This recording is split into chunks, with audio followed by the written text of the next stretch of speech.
आस्तवेल का जादुई राज्य, जहां हर कोना चमकता है और हर पेड़, नदी, पहाड़ी में जीवन है। यहाँ ओरायन और केल, दो सबसे अच्छे दोस्त, हर बच्चे को डर के बजाय साहस से बचाने का सपना देखते हैं। उनकी दोस्ती इतनी गहरी है कि वे हर चुनौती में साथ रहते हैं। इस राज्य की सुंदरता, तैरते जंगल, चमकती नदियां और बोलती पहाड़ियां, हर किसी को प्रेरित करती हैं। कहानी की शुरुआत में ही ओरायन और केल की दोस्ती की मिसाल आस्तवेल में हर जगह दी जाती है। वे हर बच्चे को डर से बचाने के लिए साहस दिखाते हैं, लेकिन साथ ही सीखते हैं कि बिना बुद्धि के साहस खतरनाक हो सकता है। प्रिंसेस लायर, केल की सबसे करीबी साथी, मानती हैं कि दया सबसे बड़ी शक्ति है। उनकी सोच और व्यवहार से राज्य के लोग प्रेरित होते हैं। इस दृश्य में हम देखते हैं कि कैसे दोस्ती और साहस मिलकर आस्तवेल की शांति को शाडो लॉर्ड मोवाक की चालें धीरे धीरे प्रभावित कर रही। मोवाक की जादुई शक्ति लोगों को गलत फैसले लेने के लिए उकसाती है। ओरायन और केल को हर बार नई चुनौतियों का सामना करना पड़ता है, जिससे वे समझते हैं कि बुद्धिमत्ता के बिना साहस बेकार है।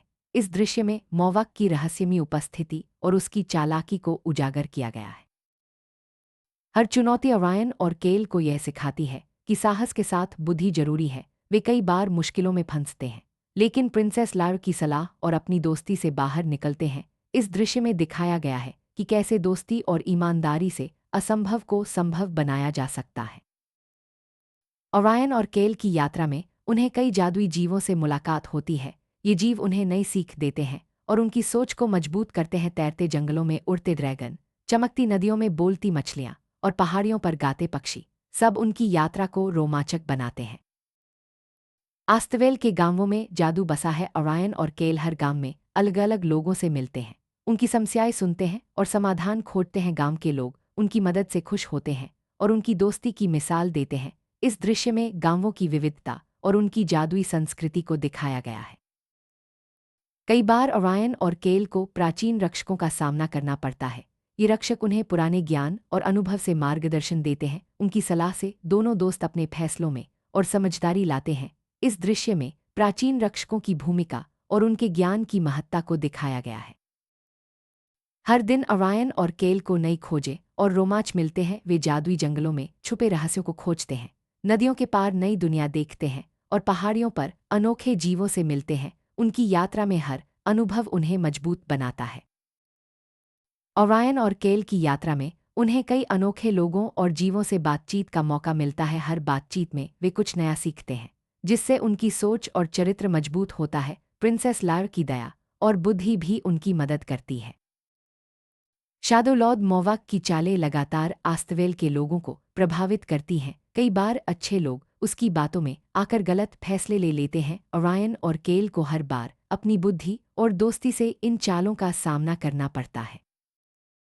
ओरायन और केल की दोस्ती सच्चाई और ईमानदारी पर टिकी है। हर चुनौती में वे एक दूसरे का साथ देते हैं और कभी झूठ नहीं बोलते। उनकी ईमानदारी ही उन्हें हर मुश्किल से बाहर निकालती है। इस दृश्य में दोस्ती की सच्चाई और ईमानदारी की महत्ता को दिखाया गया है। प्रिंसेस लायर मानती हैं कि करुणा सबसे बड़ी शक्ति है। उनकी सोच से ओरायन और केल को हर बार सही रास्ता मिलता है। करुणा से वे मोवाक की काली जादू को भी हरा देते हैं। इस दृश्य में करुणा की शक्ति और उसकी महत्ता को दिखाया गया है। ओरायन और केल को अंत में सबसे बड़ी चुनौती का सामना करना पड़ता है। मोवाक की चालें चरम पर होती हैं, लेकिन दोस्ती, साहस और करुणा से वे उसे हरा देते हैं। इस दृश्य में अंतिम संघर्ष और उसकी सीख को दिखाया गया है। मोवाक की हार के बाद आस्तवेल में शांति लौट आती है। ओरायन बदला लेने के बजाय क्षमा चुनता है, जिससे केल को अपनी गलतियों की जिम्मेदारी स्वीकार करने की प्रेरणा मिलती है। राज्य में जीत के बजाय एकता का जश्न मनाया जाता है। अंतिम जश्न में स्काई गार्ड अकादमी के मेजर चावान आते हैं। वे बच्चों को खजाना देने के बजाय सभी गांवों के बच्चों को एक साथ प्रशिक्षण के लिए बुलाते हैं। बच्चे अनुशासन, टीम वर्क, साहस, फिटनेस और सम्मान सीखते हैं। ड्रैगन मुस्कुराते हुए आसमान में उड़ते हैं और फीनिक्स के पंख आसमान में रोशनी फैलाते हैं।